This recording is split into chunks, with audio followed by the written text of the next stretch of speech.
السلام علیکم ورحمۃ اللہ وبرکاتہ۔ ناظرین، اس سے پہلے کہ دین کی بات شروع کی جائے، آپ ہمارے چینل کو لائک اور سبسکرائب کریں اور بیل آئیکن کو پریس کرنا نہ بھولیں تاکہ ہماری ہر آنے والی اسلامی ویڈیوز آپ تک جلد از جلد پہنچ سکیں۔ اعوذ باللہ من الشیطان الرجیم، بسم اللہ الرحمن الرحیم۔ دین کی خاطر سختیوں کا برداشت کرنا اور تکالیف و مشقت کا جھیلنا۔ حضور اقدس صلی اللہ علیہ وسلم اور صحابہ اکرام رضی اللہ تعالی عنہم اجمعین نے دین کے پھیلانے میں جس قدر تکالیف اور مشقتیں برداشت کی ہیں، ان کا برداشت کرنا تو درکنار، اس کا ارادہ کرنا بھی ہم جیسے نالائقوں کے لیے دشوار ہے۔ تاریخ کی کتابیں ان واقعات سے بھری ہوئی ہیں، مگر ان پر عمل کرنا تو علیحدہ رہا۔ ہم ان کے معلوم کرنے کی بھی تکلیف نہیں کرتے۔ اس باب میں چند قصوں کو نمونے کے طور پر ذکر کرنا ہے۔ ان میں سب سے پہلے خود حضور صلی اللہ علیہ وسلم کے ایک قصے سے ابتدا کرتا ہوں کہ حضور صلی اللہ علیہ وسلم کا ذکر برکت کا ذریعہ ہے۔ حضور اکرم صلی اللہ علیہ وسلم کے طائف کے سفر کا قصہ۔ نبوت مل جانے کے بعد 9 برس تک نبی اکرم صلی اللہ علیہ وسلم مکہ مکرمہ میں تبلیغ فرماتے رہے اور قوم کی ہدایت اور اصلاح کی کوشش فرماتے رہے، لیکن تھوڑی سی جماعت کے سوا جو مسلمان ہو گئی تھی اور تھوڑے سے ایسے لوگوں کے علاوہ جو باوجود مسلمان نہ ہونے کے آپ صلی اللہ علیہ وسلم کی مدد کرتے تھے، اکثر کفار مکہ آپ کو اور آپ کے صحابہ رضی اللہ عنہم کو ہر طرح کی تکلیفیں پہنچاتے تھے، مذاق اڑاتے تھے اور جو ہو سکتا تھا اس سے درگزر نہ کرتے تھے۔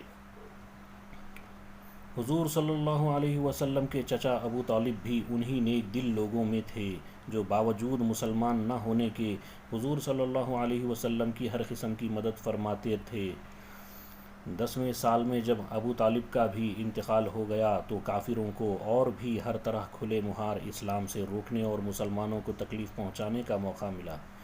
حضور اقدس صلی اللہ علیہ وسلم اس خیال سے طائف تشریف لے گئے کہ وہاں قبیلہ ثقیف کی بڑی جماعت ہے، اگر وہ قبیلہ مسلمان ہو جائے تو مسلمانوں کو ان تکالیف سے نجات ملے اور دین کے پھیلنے کی بنیاد پڑ جائے۔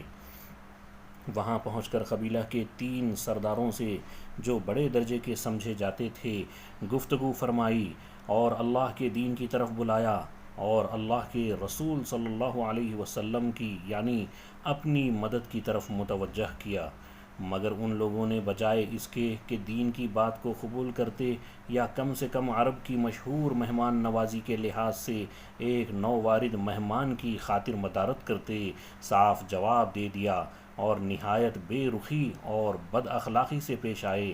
ان لوگوں نے یہ بھی گوارا نہ کیا کہ آپ یہاں قیام فرما لیں۔ جن لوگوں کو سردار سمجھ کر بات کی تھی کہ وہ شریف ہوں گے اور مہذب گفتگو کریں گے، ان میں سے ایک شخص بولا، او ہو، آپ ہی ہو اللہ کے نبی، آپ ہی کو اللہ نے نبی بنا کر بھیجا ہے۔ دوسرا بولا، اللہ کو تمہارے سوا کوئی اور ملتا نہیں تھا جس کو رسول بنا کر بھیجتے۔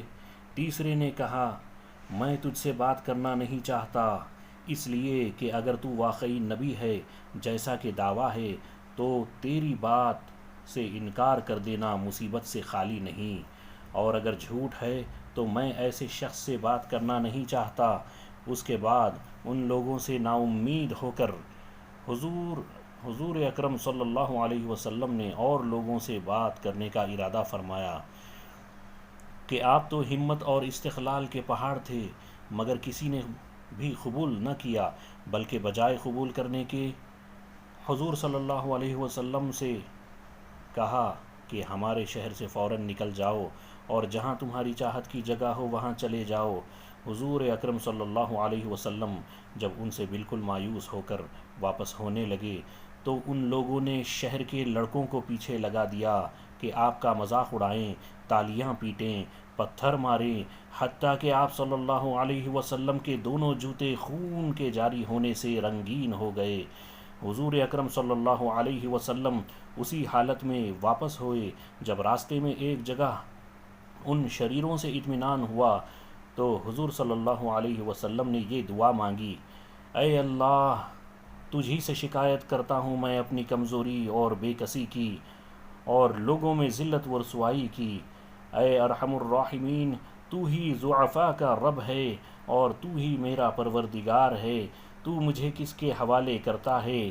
کسی اجنبی بیگانے کے، جو مجھے دیکھ کر ترش رو ہوتا ہے اور مجھے چڑھاتا ہے، یا کہ کسی دشمن کے جس کو تو نے مجھ پر قابو دے دیا۔ اے اللہ، اگر تو مجھ سے ناراض نہیں ہے تو مجھے کسی کی بھی پرواہ نہیں ہے۔ تیری حفاظت مجھے کافی ہے۔ میں تیرے چہرے کے اس نور کے طفیل جس سے تمام اندھیریاں روشن ہو گئیں اور جس سے دنیا اور آخرت کے سارے کام درست ہو جاتے ہیں، اس بات سے پناہ مانگتا ہوں کہ مجھ پر تیرا غصہ ہو یا تو مجھ سے ناراض ہو۔ تیری ناراضگی کا اس وقت تک دور کرنا ضروری ہے جب تک تو راضی نہ ہو۔ نہ تیرے سوا کوئی طاقت ہے نہ قوت۔ مالک الملک شان قہاری کو اس پر جوش آنا ہی تھا کہ حضرت جبرائیل علیہ السلام نے آ کر سلام کیا اور عرض کیا کہ اللہ تعالیٰ نے آپ کی قوم کی وہ گفتگو جو آپ سے ہوئی ہے سنی اور ان کے جوابات بھی سنے، اور ایک فرشتہ کو جس کے متعلق پہاڑوں کی خدمت ہے آپ کے پاس بھیجا ہے کہ آپ جو چاہیں اس کو حکم دیں۔ اس کے بعد اس فرشتے نے سلام کیا اور عرض کیا کہ جو ارشاد ہو میں اس کی تعمیل کروں، اگر ارشاد ہو تو دونوں جانب کے پہاڑوں کو ملا دوں جس سے یہ سب درمیان میں کچل جائیں، یا اور جو سزا آپ تجویز فرمائیں۔ حضور صلی اللہ علیہ وسلم کی رحیم و کریم ذات نے جواب دیا کہ میں اللہ سے اس کی امید رکھتا ہوں کہ اگر یہ مسلمان نہیں ہوئے تو ان کی اولاد میں سے ایسے لوگ پیدا ہوں جو اللہ کی پرستش کریں اور اس کی عبادت کریں۔ یہ ہے اخلاق اس کریم ذات کے جس کے ہم لوگ نام لیوا ہیں کہ ہم ذرا سی تکلیف سے، کسی کی معمولی سی گالی دے دینے سے ایسے بھڑک جاتے ہیں کہ پھر عمر بھر تک اس کا بدلہ نہیں اترتا۔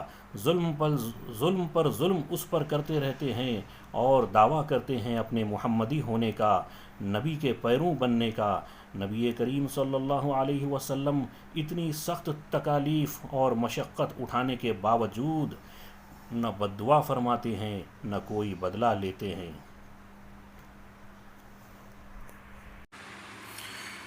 آخر میں دعا ہے کہ اللہ رب العزت ہم تمام مسلمانوں کو مکمل دین اسلام پر ہماری باحیات چلنے کی توفیق ہمیں عطا فرمائے اور محمد صلی اللہ علیہ وسلم کے نقش قدم پر چلنے کی توفیق عطا فرمائے۔ آمین یا رب العالمین۔